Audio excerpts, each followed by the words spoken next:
God! Pagkatapos ng pagpapala sa misa ay ang inaabangan ng mga bata, ang pagligo sa sikat na hinulugang taktak, described playfully in its song. It was first opened in July 1952, became a national park in September 1990, and a protected landscape in November 2000. In 2002, it had to be rehabbed because of water pollution. In February 2020, Hinulugang Taktak reopened, together with unique recreational installations for wall climbing, hanging bridges, and a spider web platform. And don't forget, before you leave, ang pasalubong. Sikat sa lugar ang suman at mangga, but you can also bring home antipolo in a jar, like coco jam, latik, kalamay, or adobong kasoy. So, no time to waste. Get into the culture, enjoy a blessing, and have some fun. Tayo na! Yan ang Pinoy Kultura, because our culture is cool. Paano nga ba mag-register para magkaroon ng schedule sa Bagong Pilipinas Presidential Action Center? Narito ang mga dapat gawin. Gamit ang iyong mobile device, pumunta sa eGovPH app. Pwede itong i-download mula sa Apple App Store o sa Google Play Store. Gumawa ng account. Ilagay ang email address, valid mobile number, pagkatapos ay makakatanggap ka ng one-time code sa iyong email. Gamitin ang code sa eGov app para sa verification ng iyong account at ng mga impormasyong ibinigay. Congratulations! Meron ka ng eGovPH app account. Pwede mo na ma-access ang iba't ibang serbisyo ng gobyerno kabilang ang mga serbisyo sa Bagong Pilipinas Presidential Action Center. Matagal nang mailap ang internet sa maraming lugar. May mga gurong handang magturo, mga batang puno ng pangarap, ngunit kulang sa internet connection. Kaya sa utos ni Pangulong Ferdinand Marcos Jr., kumilos ang Department of Information and Communications Technology at ang Department of Education para magkaroon ng internet ang mga paaralan sa mga liblib na lugar. Noong nakaraang linggo, dinayo ng Pangulo ang Island School sa Binuangan Elementary School sa Ubando, Bulacan para tingnan ang estado ng koneksyon. Nakita ng Pangulo, maayos na ang internet. May laptop at tablets na ngayon na dati mahirap makarating sa mga isla at liblib na komunidad. Ang buong budget ng DepEd na napapakinabangan ho ng lahat ng stakeholders mula Batanes hanggang Tawi-Tawi. Maging mga paaralan sa Basilan, dinayo ng DICT at unti-unting nagka-internet ngayon. Kasama po namin si Secretary Henry po. Si Sec. Asa na si Emis mo yata nagkakabit eh. I'm Mr. President, Secretary. In Basilan, 189 schools na binigay sa aming assignment ni Seksani, 172 na yung nakakabit. Dahil ang internet sa mga paaralan ay hindi lang basta signal, isa itong tulay para mas mapalapit ang kaalaman sa bawat silid-aralan. At sa bawat paaralang nakukonekta, may mga batang mas nabibigyan ng pag-asa. Magkaroon lahat ng estudyante, magkaroon lahat ng guro ng kanilang kinakailangan na equipment at para maging mas maganda at mas maayos ang sistema natin sa pagtuturo. Sa buong bansa, tuloy-tuloy ang trabaho. Isa-isang inaayos sa mga bagay na magpapagaan sa buhay ng ating mga kababayan. Para ang edukasyon ay mas maging abot kamay ng bawat batang Pilipino, anumang isla o lalawigan sa bansa. Ito ang Presidential Broadcast Service. Radyo Pilipinas. Radyo Publiko ng Bagong Pilipinas para sa Bagong Pilipino. Naghahatid ng mahahalagang balita at impormasyon na guugnay ng pamahalaan sa sambayanan. Tulay sa himpapawid ng serbisyo publiko. Radyo Pilipinas. Radyo Publiko. Ang boses ng Pangulo. Sa Mega Manila, 738. Radyo Pilipinas. Radyo Publiko. Tahanan ng OFW. Handog ng Department of Migrant Workers at Radyo Pilipinas. Radyo Publiko. Programang maghatid ng impormasyon sa mga polisiya, programa at mga hakbang ng DMW para sa kapakanan ng ating mga OFWs at kanilang pamilya. Tahanan ng OFW. Programang hatid ay agarang serbisyo publiko para sa bagong bayani ng bayan, para sa bagong Pilipinas. Tahanan ng OFW ng Department of Migrant Workers. Dito sa Radyo Pilipinas. Radyo Publiko. Magandang araw po sa inyong lahat, lalo na po sa ating mga minamahal na OFWs at sa inyo pong mga pamilya. Mula po sa tahanan ng OFWs, ako po ang inyong lingkod, Secretary Hans Leo Kakdak, na nag-aanyaya sa inyong tumutok sa ating programa, ang Tahanan ng OFW. Mapapakinggan na po tayo tuwing Biyernes mula alas 4 hanggang alas 5 ng hapon sa Radyo Pilipinas, Radyo Publiko, DZRB 738 AM. Gayon din sa Radyo Pilipinas World Service. Sa pamamagitan nito, patuloy ang pag-aabot sa ating mga OFWs at sa pagpapabatid ng ating mga serbisyo at programa nasaan man sila, nasaan man po kayo sa iba't ibang panig ng mundo. Mapapanood din po ang programa sa opisyal na Facebook pages ng Radyo Pilipinas at ng Department of Migrant Workers. Bukas po ang tahanan ng OFWs para sa ating lahat. Sama-sama po nating pakinggan ang mga kwento ng ating mga bagong bayani sa ilalim ng bagong Pilipinas ng ating mahal na Pangulo Ferdinand Marcos Jr. Kumusta kabayan? Tuloy po kayo sa tahanan ng OFW, hatid sa inyo ng Department of Migrant Workers. Magandang araw sa lahat ng OFW saan man panig ng mundo. Kami po ang inyo makakasama sa isang oras ng makabuluhang talakayan mula sa DMW, Strategic Communication Service. Ako po si Jel Miranda. At ako naman si Onin Miranda, narito ng programang tatalakay sa mga kwento at magiging tulay para sa mga serbisyo at programang laan para sa ating mga bagong bayani. Ang ating programa ay masusubaybayan tuwing Biyernes alas 4 hanggang alas 5 ng hapon. Live dito sa Radyo Pilipinas 1 at sa official Facebook page ng Department of Migrant Workers. Sabayan din tayong napapanood sa TV Plus Channel 3 at Afford the Box Channels 45 to 49. Magandang araw, Onin. Magandang araw, Jel, at magandang araw po sa lahat ng ating mga taga-subaybay. At happy Independence Day celebration. Happy 128th. 128. Tama Maligayang ka. araw ng kalayaan po sa ating lahat. Ang tagal na, no? 128 taon na actually, ang nakararaan. Correct. Kaya medyo traffic. I know. Maraming activities, di ba, na Tama inilulunsad ngayong araw na ito.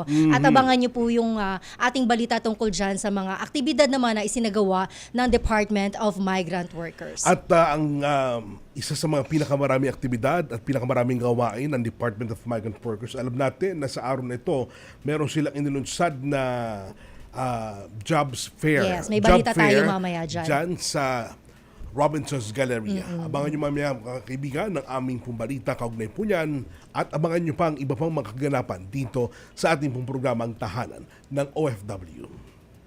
Narito lang mahalagang kaganapan sa loob at labas ng bansa. Ito ang Balitang DMW. Balitang DMW. Sa gitna ng ika-114 na International Labor Conference, muling pinagtibay ng Department of Migrant Workers o DMW ang papel ng Pilipinas bilang tagapagtaguyod ng mas makatarungan at ligtas na migrasyon. Pinangunahan ni Secretary Hans Leo J. Kakdak ang isang pagtitipon kasama ang mga opisyal mula Bangladesh, Nepal, Sri Lanka, Pakistan at India upang palakasin ang sama-samang advokasya para sa kapakanan ng mga migranteng manggagawa. Sa talakayan, binigyang diin ang kahalagahan ng pagkakaisa ng mga labor-sending countries upang masiguro ang proteksyon ng karapatan at dignidad ng mga manggagawa at kanilang pamilya. Ayon kay Secretary Kakdak, ang mas malalim na South-to-South cooperation ay susi sa pagbuo ng mas makatarungan at mas tumutugon na migration systems. Nagpulong sa Department of Migrant Workers o DMW Undersecretary Jainal Rasul Jr. at si Shika Najwa bin Abdul Rahman Al-Thani, Undersecretary ng Qatar Ministry of Labor sa Qatar Permanent Mission sa Geneva, Switzerland, kasabay ng 114th session ng International Labor Conference. Naging pagkakataon ng pagpupulong para magpalitan ng pananaw sa mga shared priorities, kabilang ang pagpapatuloy ng makatarungan at ethical na recruitment, mas matibay na proteksyon sa karapatan ng migranteng manggagawa at mas malalim na kooperasyon sa paggawa sa pagitan ng Pilipinas at Qatar. Muling pinagtibay ng dalawang panig ang kanilang pangako sa patuloy na koordinasyon at makabuluhang inisyatiba na magtitiyak sa kapakanan, dignidad at kagalingan ng mga Pilipinong manggagawa sa Qatar. Samantala, mas lalong makikinabang ang mga overseas Filipino workers o OFWs sa mas matibay na pandaigdigang partnerships na layong magbigay ng mas maraming oportunidad sa trabaho, mas mataas na antas ng kasanayan at mas matatag na proteksyon sa kanilang migrasyon. Sa pakikipagpulong ng World Bank Group sa Department of Migrant Workers, binigyang diin ang pangangailangan na ang mga Pilipinong manggagawa ay hindi lamang nabibigyan ng trabaho, kundi ng disenteng oportunidad na tumutugma sa kanilang kasanayan. Kasama rito ang suporta sa makatarungan at etikal na recruitment, mas mababang remittance costs at mas madaling access sa mga programang magpapalakas sa kakayanan ng mga OFW para sa pangmatagalang tagumpay. Para sa DMW, ang dialogo ay hakbang tungo sa mas inklusibo at worker-centered migration system na handa sa hinaharap. Sa iba pang mga balita, binuksan ng Migrant Workers Office o MWO ang pagdiriwang ng Migrant Workers Day 2026 sa Abu Dhabi sa pamamagitan ng paglagda ng Memorandum of Agreement kasamang Embahada ng Pilipinas para mapabilis ang proseso ng pagtulong sa mga OFW at kanilang pamilya sa pag-claim ng mga benepisyo at financial assistance. Ang kasunduan nagtatakda ng mas malinaw na mekanismo para sa mas mabilis na paglipat, pamahala at pagproseso ng mga financial claims gaya ng blood money, end-of-service benefits at iba pang labor-related claims. Ayon kay Labor Attaché Maria Teresa B. Olcado, sa Migrant Workers Day, pinararangalaan hindi lamang ang pagsusumikap at sakripisyo ng ating mga OFW, kundi muling pinagtitibay ang ating tungkulin na matiyak na bawat mga gawang Pilipino at kanilang pamilya ay makatatanggap ng proteksyon, tulong at hustisya na nararapat sa kanila. Sa pamamagitan ng MOA, mas maitingin ng MWO Abu Dhabi at ng Philippine Embassy ang koordinasyon para makapagbigay ng mas mabilis, organisado at may malasakit na serbisyo para sa mga OFW, lalo na sa mga matagal na naghihintay ng kanilang claims at settlements. Samantala, dumagsa ang mga aplikante sa pagbubukas ng DMW Mega Job Fair bilang pagdiriwang ng 128th Philippine Independence Day ngayong umaga ng Hunyo sa Atrium Robinsons Galleria, Ortigas, Quezon City. Nakalaan ang 4,000 job vacancies mula sa 13 recruitment agencies at manning agencies para sa higit 1,000 naka-pre-register na aplikante, kasama ang may 15 OFW repatriates na naapektuhan ng krisis sa Middle East. Bukod sa recruitment agencies ay kasama rin ang ilang partners mula sa National Reintegration Network o NRN katulad ng PESO, Quezon City Technical Education and Skills Development Authority o TESDA, Social Security Systems o SSS, PhilHealth, Pag-ibig Fund, Philippine Statistic Authority, Overseas Workers Welfare Administration o OWA at OFW Hospital. Kaugnay niya, pakinggan natin ang ilan sa mga aplikante sa naturang job fair.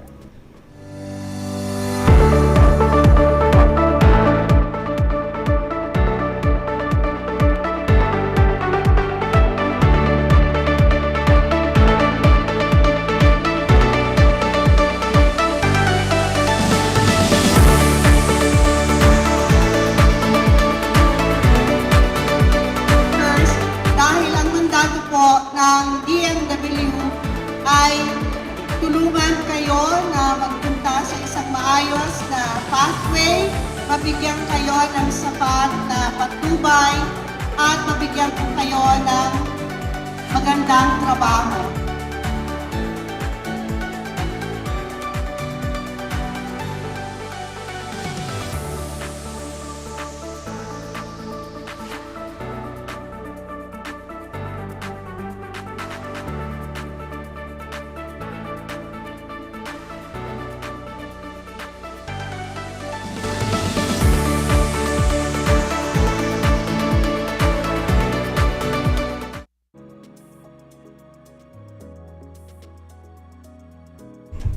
At yan po ang mga balita sa lagi ito. Sa aming pagbabalik, makakakwentuhan natin ang national winner ng Likha Global 2025 Business Plan Competition. Diyan lang kayo magpapalik agad ang tahanan ng OFW. Magandang araw, si Ding Dong Dantes po ito. Binahaba ang bahay mo. May simple checklist ako para sa'yo. Una, check your outlets. Tignan kung walang cable na basa o nakababad sa baha bago buksan ang main switch. Pangalawa, check your surroundings. I-check kung may mga naipong tubig sa mga paso o gulong o iba pang maaaring bahaya ng lamok para maiwasan naman ang pagkalat ng dengue. And last, but definitely not the least, i-check ang sarili at ang pamilya. Kumonsulta sa health center o sa inyong doktor kung may nararamdamang sakit. Check, check, check! Ingat always, mga kababayan. #panatag ang may alam.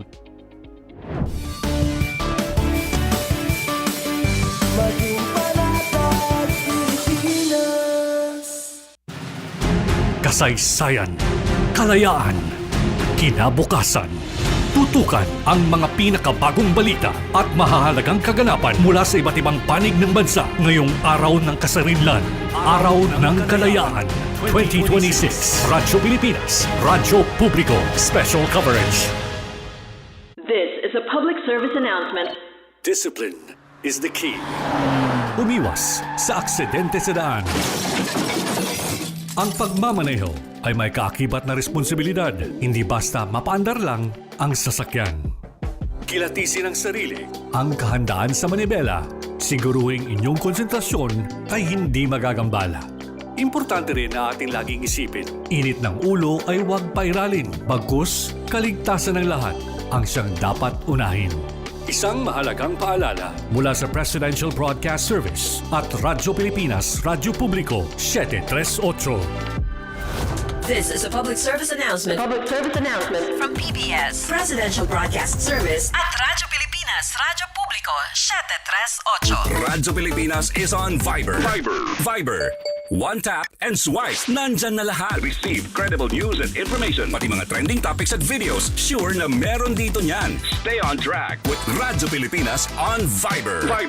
Pick up real news. Catch the latest and biggest stories. Search Radyo Pilipinas on Viber and hop in to our community. Para sa bagong bayani ng bayan, tahanan ng OFW para sa bagong Pilipinas. Nagbabalik tayo sa ating programa, Tahanan ng OFW. Sa ating Wanna Know. Alam nyo ba na ang likha o linangin ang kakayahan sa kabuhayan award ay hindi lamang isang kompetisyon?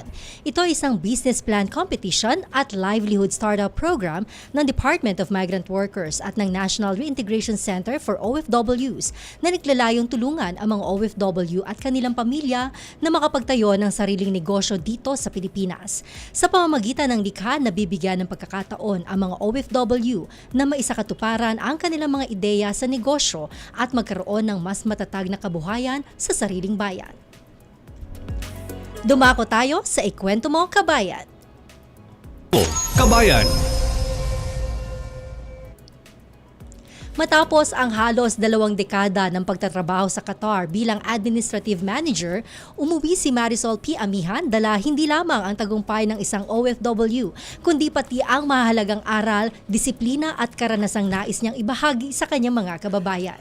Ngayon, bilang national winner ng Likha Global 2025 Business Plan Competition, pinatutunayan ni Marisol na ang tagumpay sa ibang bansa maaari rin po maging daan para makalikha ng oportunidad sa sariling bayan. Sa pamamagitan ng Alexel May Farm, isang agribusiness venture sa Davao del Sur, layunin niyang palakasin ang lokal na agrikultura at makapagbigay ng kabuhayan sa mas maraming Pilipino. At makakakwentuhan po natin ngayon via Zoom si Miss Marisol Amihan. Magandang araw, ma'am. Magandang hapon po sa lahat. Hello. Siya po ay nasa Mindanao. Tama po? Opo, Davao del Sur po. Yun, okay ma'am, kwentuhan niyo muna kami, paano ba nagsimula yung iyong career sa Qatar? Opo, pumunta po ako sa Qatar in 2010 po.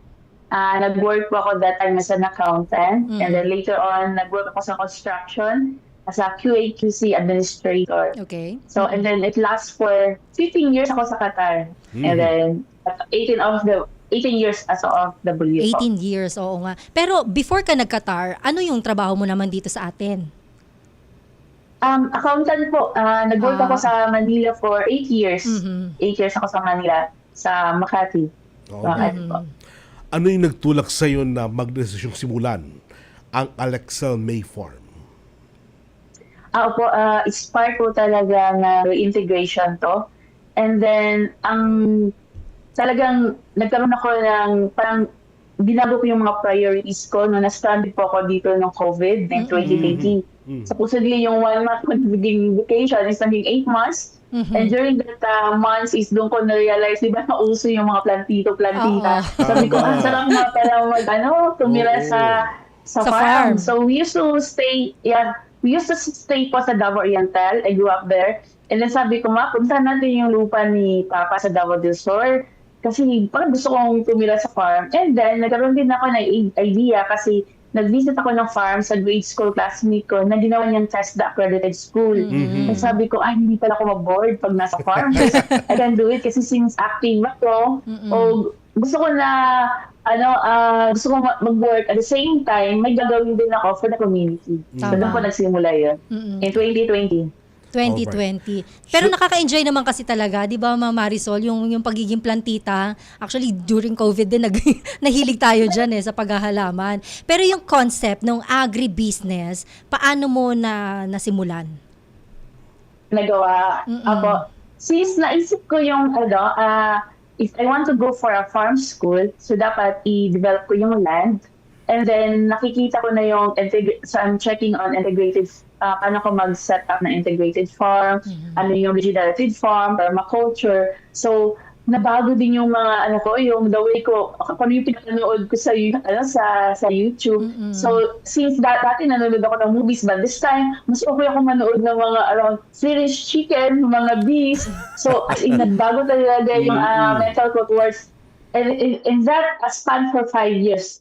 So, yun yung pinapanood ko. Kaya nung nagkaroon ako ng opportunity na about the business plan, and I'm also checking pala, ano yung requirements ng require ng API to put up a learning site. So, nakikita ko din one of the requirements is ang business plan.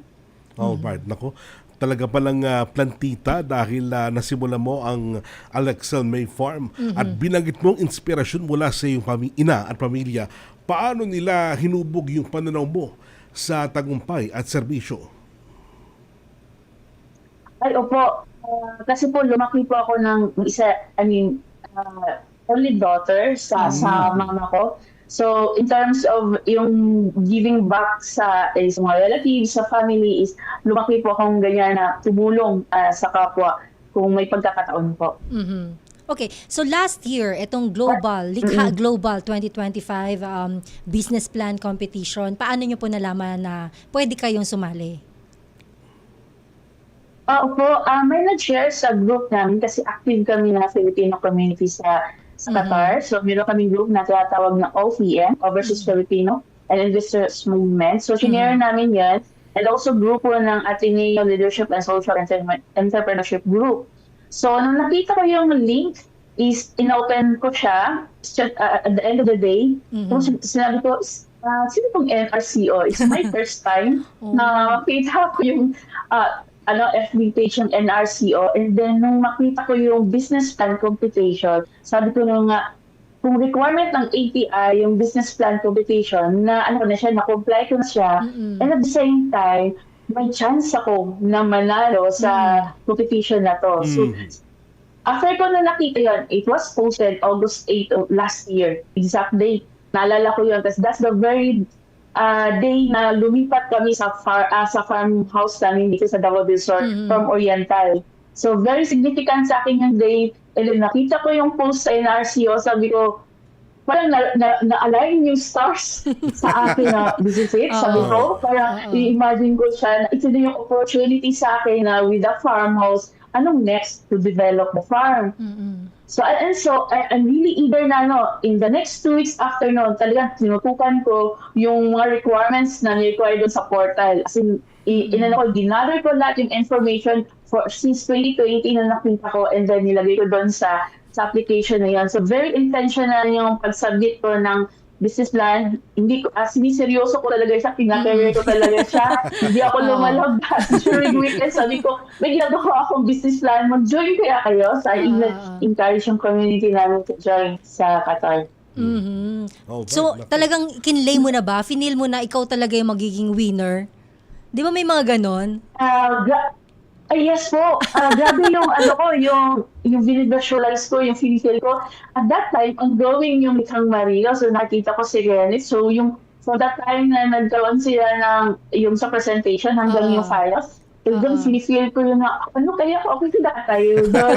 Even na yung kay Sweet, napanood ko din po yun.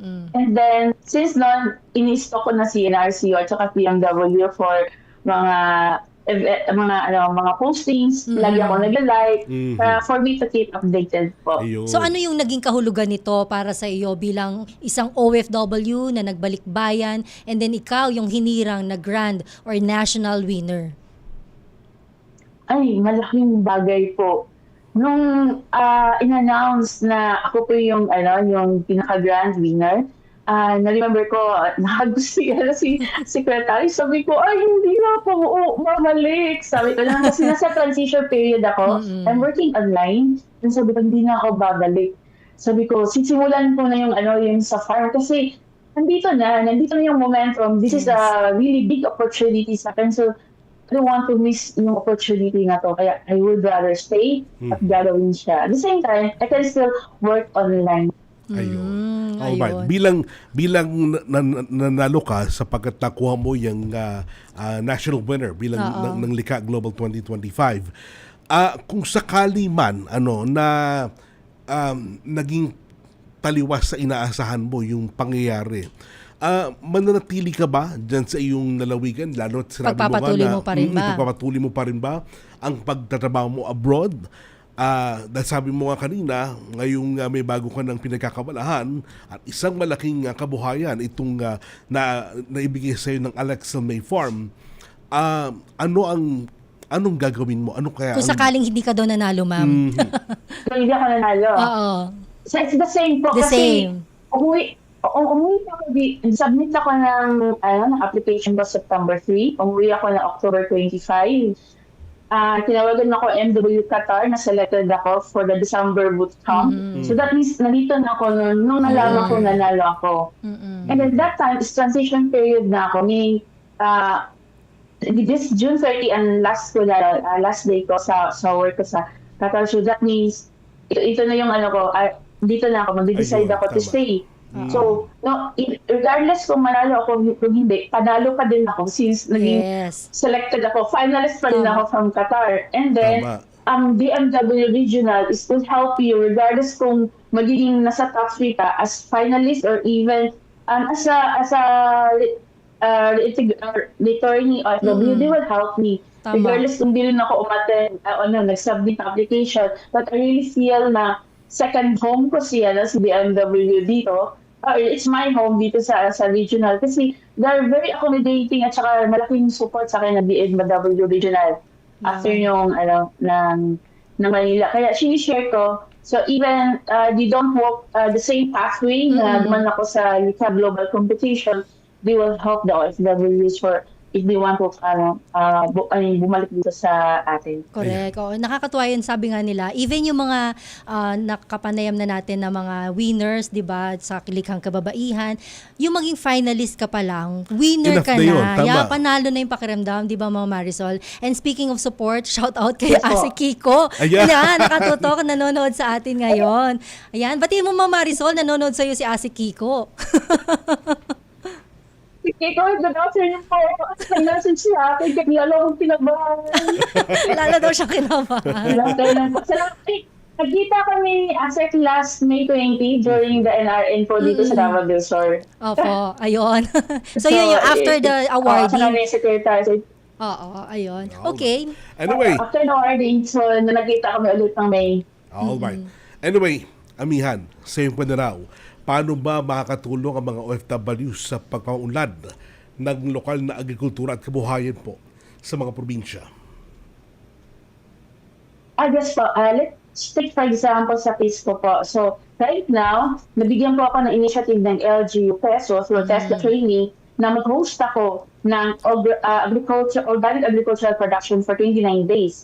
So, dito po sa amin, first time, and then madami pong nag-join, 20 participants, old and young na who would like to go for farming. And ang maganda na is we've learned paano gumawa ng organic yung mga pesticide at fertilizer, and then they encourage sila na, simulan natin magtanim ng gulay. Kasi mostly dito ang tanim namin is, we are coconut farmers, meron kaming mangoes, banana, but we don't have vegetables sa amin mismo. So, we encourage yung mga households dito na magtanim ng mga gulay para meron na kaming daily, sustainable yung daily namin na needs. So, malaking tulong po siya. At the same time is makapagbigay ng opportunity kung makapag-work sa ibang farm. And then, we will also provide me support sa pag-set up ko ng farm dito. So, gaano kalaki ba yung farm mo, ma'am? 2 hectares po. 2 hectares. Wow, laki. So, ano-ano yung mga nandyan na mga tanim? 2 hectares. So, mayroon po kaming coconut trees ngayon, then mango in betweens, pero nag-stop po ako mag-spray because of the chemicals. And then, meron pong bananas. But I'm looking forward po sa mga bee colonies namin kasi we're into beekeeping din po for honey production and also for the value-added products na galing sa bees natin. So, we're looking into July na makapag-start kami sa beekeeping namin. Oo. At And then, sige pa, ma'am. Sige, ma'am. Ano pa yon? Yes po. Then currently po is nag-join din po ako through the help po ng endorsement ng BMW, ng DOST, IFWD program. So doon po is, na-move po yung Schedule 22 na i-present ko po yung business plan ko. But this one is i-zoom in ko siya into beekeeping enterprise po. Okay. So sabi mo kanina, una pa lang yung NRCO, parang di ko to alam. Pero later on, nabuksan na, di ba, yung different opportunities, di ba? Iba't ibang mga gobyerno na yung nagiging katuwang mo para mapaunlad itong negosyo. So bukod sa DMW, Department of Migrant Workers, andyan din ang DOST, Department of Science and Technology, nakuha mo at ipinagkalob sa'yo yung pangangailangan. LGU, nandyan pa. So ano pa yung local government ng Davao del Sur. Pero ang Qatar, hindi mo na nami-miss, ma'am? Ay, nakikita ko pa rin naman sila, yung mga friends ko from time to time. At least may social media na, di ba? Nag-enjoy ako, nag-enjoy na rin po ako dito. So, I thought na yung emotionally you'll be attached for like 50 years. So pag nandito ka na, parang bumalik din kasi very warm the neighborhood at saka yung support din ng government. Diba? Sabi nga, there's no place like home. Yes po. So ma'am, ano yung pinakamahalagang aral o prinsipyo na nakuha mo o natutunan mo sa buong panahon ng pagiging OFW mo na ginagamit mo naman ngayon sa pamumuno ng iyong negosyo? Malaking tulong po yung alam ko makaka-relate lahat ng OFWs, yung ups and downs natin, but then we keep up on diba? Yung pagiging sa resilience natin. So malaking bagay po when we're abroad, madami to yung mga challenges o yung mga battles natin na walang ibang tao ang nakakaalam. So dahil po doon nagiging matatag tayo sa mga challenges. So yung pagdating po dito from documentation and going through visiting government agencies is talagang, okay daw, malilibo lahat dito. It's because of those challenges na dinaanan ko na rin abroad as an OFW. Yes. At kanina hindi ba sa Mama Marisol, do sa ating trivia, na ang likha ay hindi lang siya basta competition. It's part of the reintegration program para sa ating mga kababayang OFW na pwede kang bumalik ng bayan natin at magpatuloy kung meron kang, yung iba kasi hindi talaga kayo naman business-minded, di ba ma'am? Parang later on na lang, kung meron ka lang naiisip na pwede palang pagkakitaan, why not i-pitch mo doon sa ating ginagawang competition nga, di ba? Pero ma'am, wait lang, sino ba si Alex Selmay? Ay, combination ko yung name ng father ko, Alex. Okay. Mama ko, Selfa. Oo. And then Marcel Melody. Ayun. Okay. Talagang Alex family. Oo. Para family enterprise po siya. Oo. Napakagandang pangalan at talagang pasok na pasok sa kanilang agribusiness. Correct. Ma'am, ano ba yung mga konkretong pagbabago proyekto na nais yung maisakatuparan sa inyong lugar sa babagitan po ng Alexel May Farm?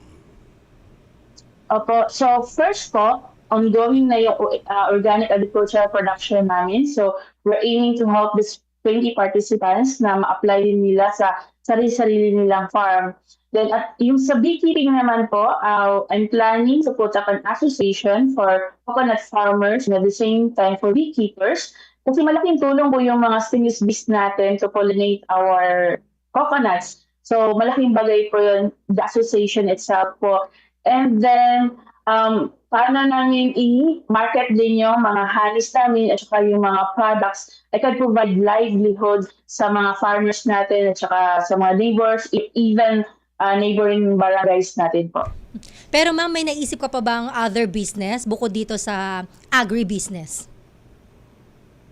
Yes po, kasi yung pag-develop po ng land right now, to be sustainable, isang second phase po talaga is to put up the learning site for Agricultural Training Institute at saka TESDA accredited din po siya. So, tatlo yung titingnan ko na dapat ituturo ng school. Una, yung organic agricultural production. Pangalawa, yung beekeeping na NC2. They're both NC2.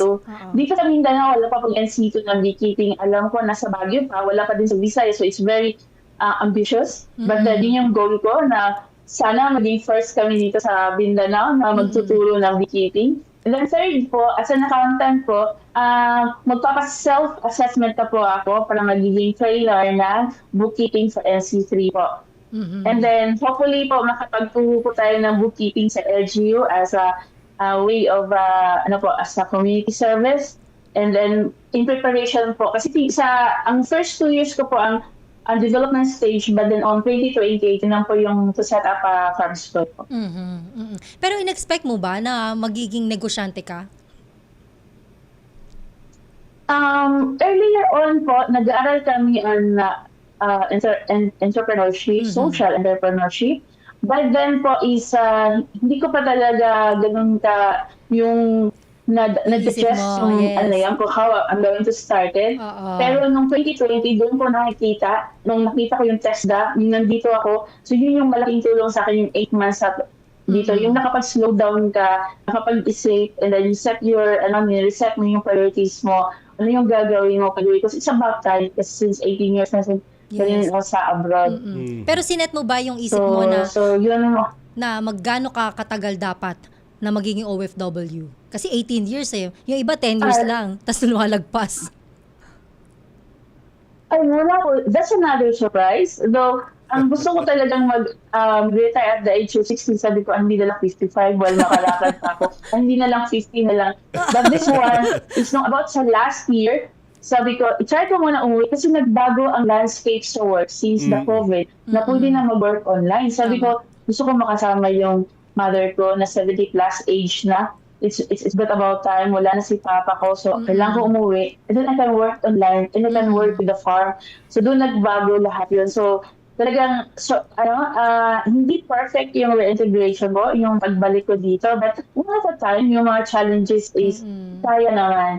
So, as an OFW, takot ako dating umuwi kasi hindi ko alam kung paano ako mag-start.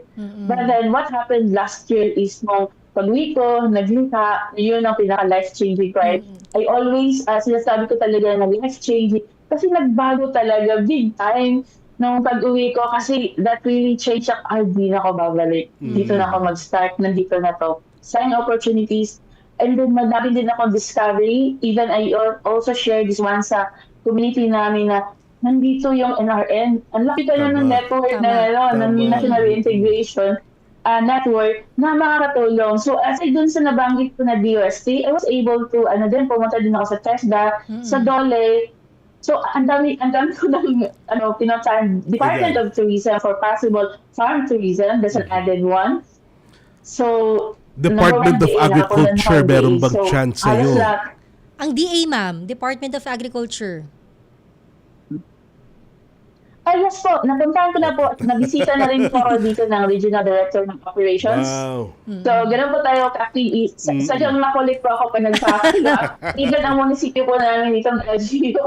Pumunta na dito yung Magro, pumunta na yung environment to check na ano ba mag-farm dyan? Pwede kaya dyan mag-school? So, pumunta sila dito yung first na batch 8 and then from time to time bibisita sila dito. Kasi binibisita ko din sila sa LGU, sa LGU po. Okay. So, yung sinasabi ko din sa mga fellow kababayan natin na if we were to ask for help, we have to ask. Hindi natin malalaman na may mga ganitong opportunity. Tama. We will not ask. Or tingnan natin.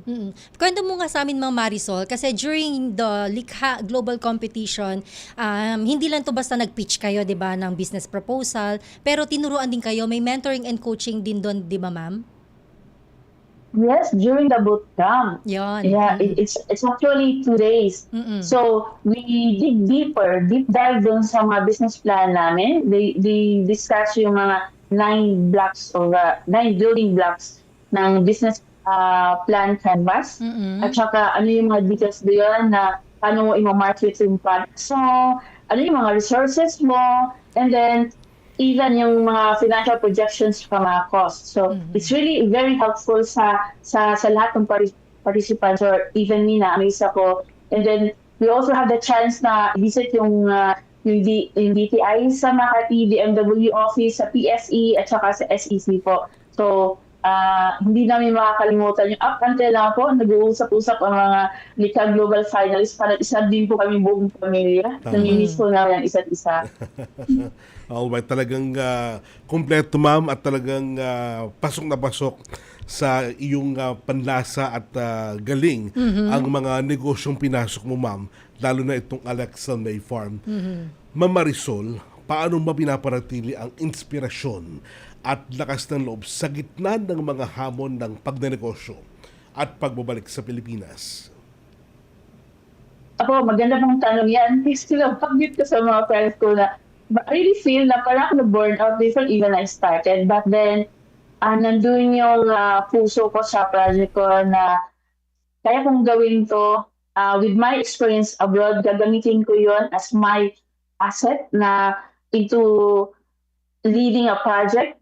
Tapos may mga tamang tao ako dito na tutulong sa akin. Nandiyan yung government agencies to back me up. At saka kung support ko ang need ko. So there's no way po na mawalan tayo ng what we call that, ng inspiration. Kasi yung inspirations ko is around overwhelming around me, from family, from DMW, from the government agencies po. Kaya there's no way po na ma-burn out ako. There's no way mawala yung inspiration ko. Everyday po motivated po tayo at saka it really na-inspire sa mga tao na tumutulong sa atin. Alright. Ma'am, isa na lang po, ano yung mensahe po ninyo sa mga kapwa OFW na nag-iisip din po magbalik at magtayo na negosyo o proyekto dito sa Pilipinas? At syempre, ma'am, imbitahan mo na rin na sumali sa Likha Business Plan Competition. Ay, opo. So, sa lahat po ng OFWs na patuloy na nagsasakripisyo sa ibang bansa, ngayon ang tamang panahon para gumawa ng malalim at makabuluhang hanggang tungo sa tunay na financial freedom.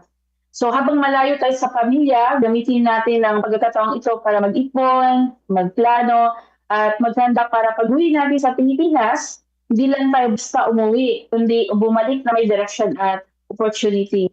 So I personally encourage all my fellow OFWs to join Likhang Marino at Likha Global 2026. Kung may business idea kayo, maliit man o malaki, this is your chance to grow it with the guidance and support ng ating ahensya, ng ating DMW at NRCO. Kaya mga kabayan, salinap po kayo and malinyo kayo maging next OFW success story. Maraming salamat, Miss Marisol P. Amihan, national winner ng Likha Global 2025 Business Plan Competition. Salamat na marami, ma'am. Thank you so much, ma'am. Salamat po. Hanggang sa susunod po, ma'am, magkita-kita po tayo sa hinaharap. At lawakan pa natin ang plano po ninyong pagtatayo pa at pagpapalaganap ng inyong po negosyo. Alright, ma'am. Thank you so much po. Maraming salamat po. Salamat po. Alright, ayun. Nakakatuwa naman si Miss Marisol, di ba?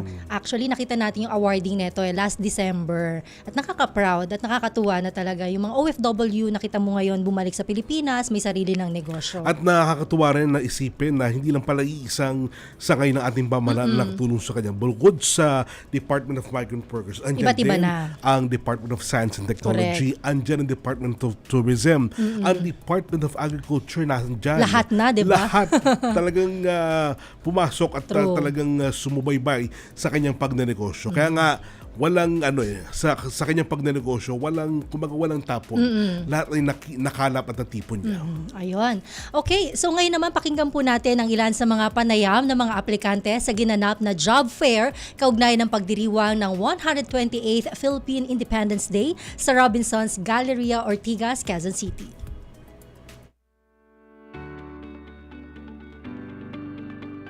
Hello po, magandang hapon po sa inyo. Ako po si Alexander Roja.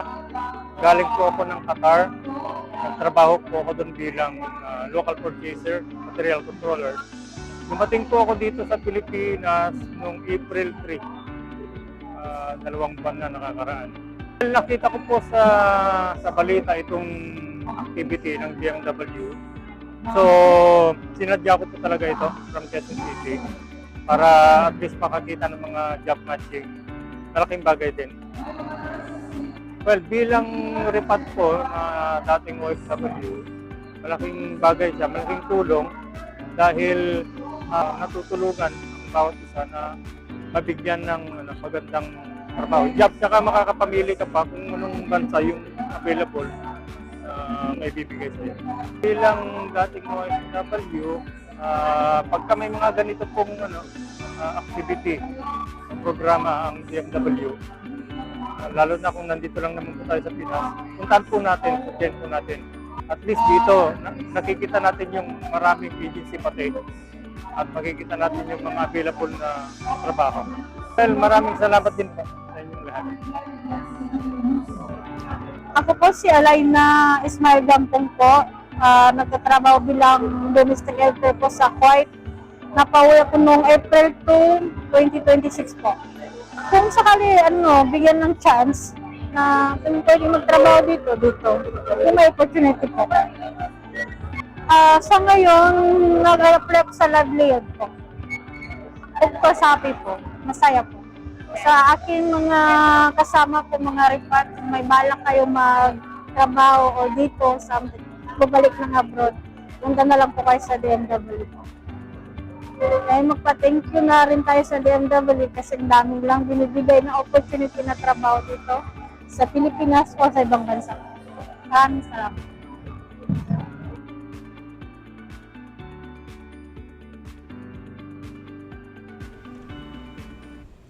Ayun, Onin. Ilan lang yon sa mga aplikante na pumunta dyan sa ating ginawang DMW Mega Job Fair. At target natin dyan ay 4,000. Palagay ko na magpas pa tayo. Oo, sana talaga. At yan ay sa Ortigas, Mandaluyong City. Hindi Quezon City.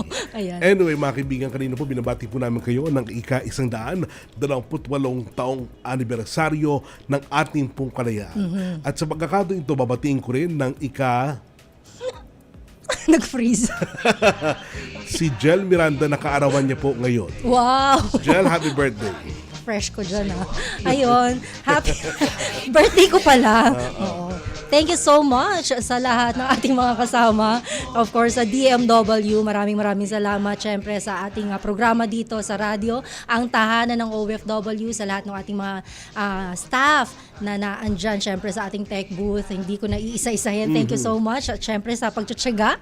Ayan. At syempre sana maging katuwang pa tayo tuloy-tuloy sa paghatid ng mga mahalagang balita at impormasyon, lalo na ay para sa kapakanan ng ating mga kababayan, mga OFW man o mga kapwa Pilipino. Hindi kayo iyak? Hindi. Siyempre 27th birthday. Happy 128th Independence Day. At happy birthday, Jel Miranda. Kabayan, para sa mga mahalagang anunsyo, komento, iba pang serbisyo, maaari niyo pong makontak ang DMW sa mga opisyal na website, email address, social media channels at hotline numbers na makikita niyo sa screen. Amin pong pinahalagahan ang inyong mga feedback para higit kayo mapaglingkuran. At yan ang naging kabuuan ng ating pong programa. Muli niyo maging samahan sa susunod na Biyernes sa alas 4 hanggang alas 5 ng hapon. Mula pa sa DMW Strategic Communications Service. Ako si Oning Miranda. At ako naman si Jel Miranda. Patuloy na maghahatid ng makabuluhang talakayan para sa ating mga bagong bayaning OFWs. Ito ang tahanan ng OFW. Para sa bagong bayani ng bayan,